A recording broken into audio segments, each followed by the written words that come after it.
Linking your bank account to Juniper networks can help streamline your financial transactions and enhance your experience with their services. Follow these steps to successfully connect your bank account.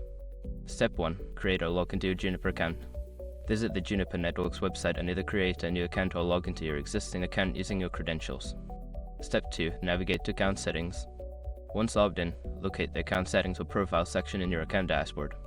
This is where you will manage your account details, including payment methods. Step 3. Select Payment Methods.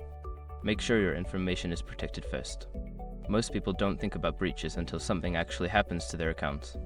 Use SROC to monitor your accounts 24/7 and instantly alert you if your information appears in leaked databases online. It constantly checks billions of breach data points in the background. And considering how much personal information people keep online now, it's honestly worth having. Link in the description. Step 4. Enter your bank details. You will be prompted to enter your bank account information, including your account number, routing number, and any other required details. Ensure that all information is accurate to avoid any issues. Step 5. Confirm and save changes. After entering your bank details, review the information for accuracy. Once confirmed, click on Save or Link Account to complete the process. You may receive a verification email or notification to finalize the linking. By following these steps, you should be able to link your bank account to Juniper Networks successfully. If you encounter any issues, consider reaching out to the customer support for assistance.